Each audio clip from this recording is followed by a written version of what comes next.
Satukanku di atas Dia, ku teguh landasan lain hancur runtuh. Selamat pagi semua. Pagi. Senang sekali pagi ini kita bisa berkumpul di tempat ini. Kita bisa menarik diri dari aktivitas kita. Kita berkumpul untuk menikmati alam yang ada di sini.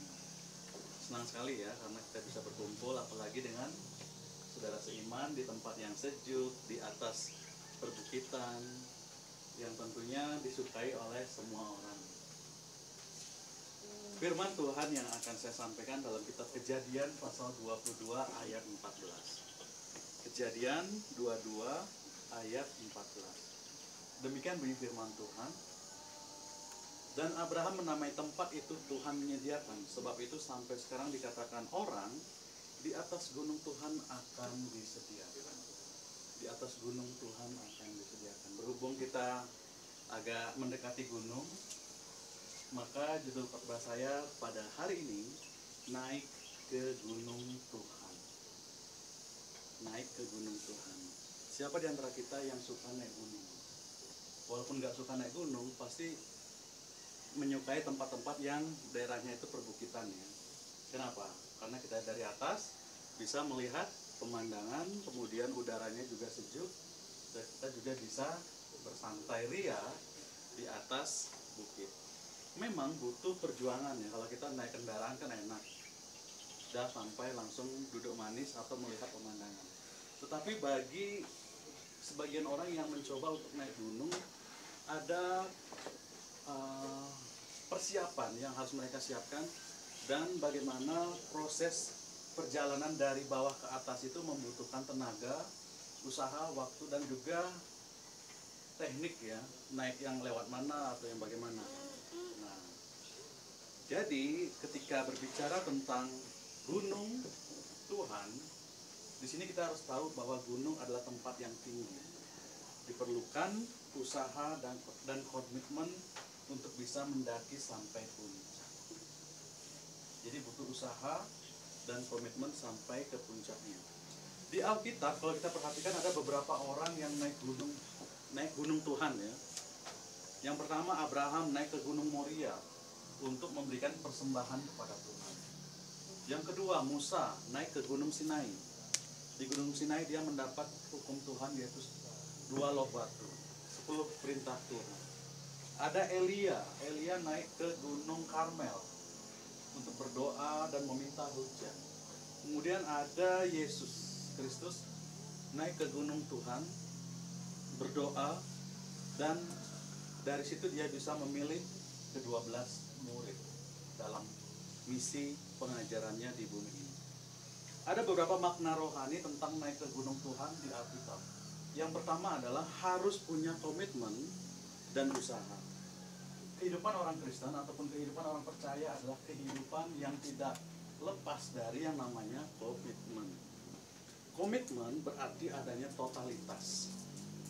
Totalitas itu sama seperti kita lagi terjun ke dalam air, sebuah kolam renang, kita terjun ke kolam itu, di situ ada keseluruhan, kita menyerahkan tubuh kita untuk sampai ke kolam renang tersebut. Tapi kalau kita setengah hati, maju enggak, malah itu yang berbahaya. Mungkin kakinya di atas, kaki kiri di atas, kaki kanannya di bawah. Opname dan nanti gitu. Nah, kalau kita perhatikan saudara dikasih Tuhan, di dalam totalitas itu ada harga yang harus dibayar. Jadi kita ada persiapan, ada kesanggupan hati, daya juang, dan militansi hidup walaupun ada penderitaan ketika kita menjalani kehidupan sebagai orang Kristen. Jadi orang Kristen itu adalah kehidupan yang menderita. Penderitaan kita dibutuhkan yang namanya apa? Komitmen. Di Alkitab kalau kita perhatikan ya, orang-orang hidup dalam komitmen untuk menjadi pengikut Kristus. Seperti Yohanes, Petrus, mereka meninggalkan kapal dan jaring mereka hanya menjadi murid Kristus. Matius, yang mana dia sudah enak pekerjaannya sebagai pemungut cukai, dapat uang banyak, bisa berfoya-foya, tetapi dia meninggalkan pekerjaan tersebut untuk menjadi murid Yesus. Paulus juga, secara nama dia bagus. Dia seorang Farisi yang terkenal. Dia kuliah dan bisa dikatakan seorang yang pengetahuan tentang hukum Taurat itu bagus. Dia meninggalkan itu semua hanya untuk menjadi murid Yesus. Hidup kita adalah hidup yang berkomitmen, saudara. Komitmen tadi harus ada di dalam diri orang Kristen. Kita nggak bisa setengah hati menjadi pengikut Kristus. Harus punya daya juang, punya totalitas. Ada harga yang harus dibayar, ada hal-hal yang harus dikorbankan.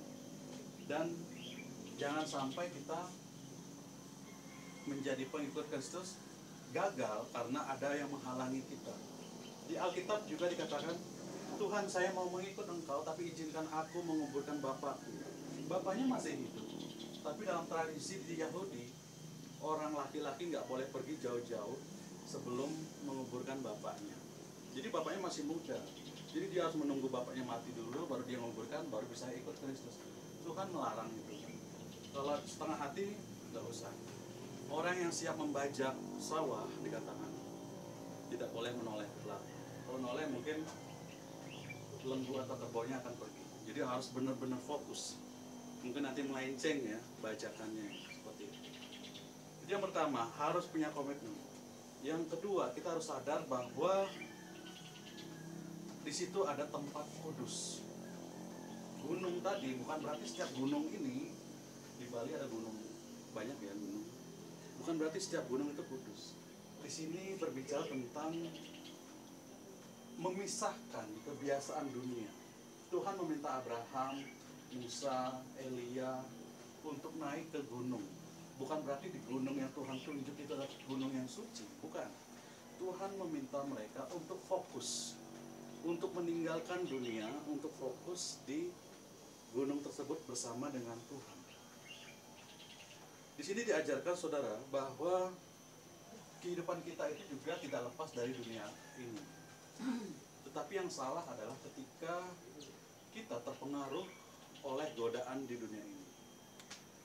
Nah, di sini naik ke gunung Tuhan mengajarkan kepada kita ketika kita sudah menjadi orang Kristen, ya butuh totalitas karena di situ ada kekudusan.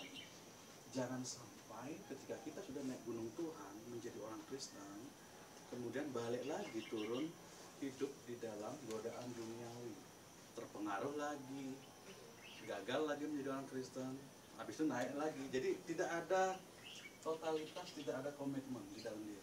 Jadi di situ ada kekudusan, kesucian.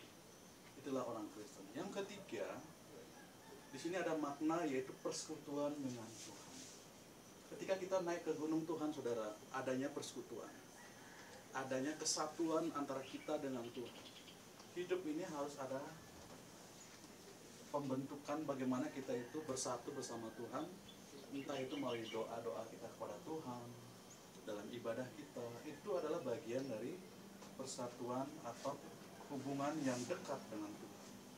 Kemudian yang keempat, naik ke gunung Tuhan. Di sini ada berkat-berkat yang Tuhan berikan buat kita. Berkat, saudara. Carilah dahulu kerajaan Allah dan kebenarannya, maka segalanya akan ditambahkan kepadamu. Jadi sama halnya, naiklah ke gunung Tuhan, maka segalanya akan diberikan kepadamu. Naik ke gunung Tuhan, di sini butuh usaha, butuh komitmen. Kita tahu gunung Tuhan tadi penuh dengan kekudusan, kesucian. Dan kita tahu juga bahwa akan tersedia berkat-berkat Tuhan baik secara jasmani dan rohani. Tuhan juga akan memberkati kita, saudara, secara jasmani kita. Tuhan akan memenuhi setiap kebutuhan kita, bukan keinginan kita. Tuhan akan menjawab setiap doa yang kita sampaikan kepada Tuhan. Ingat, walaupun doa-doa yang kita sampaikan kepada Tuhan itu belum terjawab, tapi rajin-rajinlah berdoa. Semakin banyak kita berdoa, maka sama seperti perumpamaan Yesus tentang seorang perempuan yang meminta pertolongan kepada Tuhan. Berkali-kali dia datang kepada Tuhan, dan akhirnya Tuhan mengabulkan permintaannya. Sama halnya dengan doa, saudara. Sering-seringlah kita juga berdoa dalam hidup ini.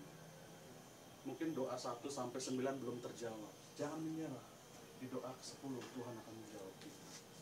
Saya percaya ketika kita naik ke gunung Tuhan, hari ini adalah naik yang benar-benar naik menjadi murid Tuhan, menjadi orang yang penuh dengan komitmen, orang yang penuh dengan kekudusan, kesucian, dan kita akan menerima berkat dari Tuhan.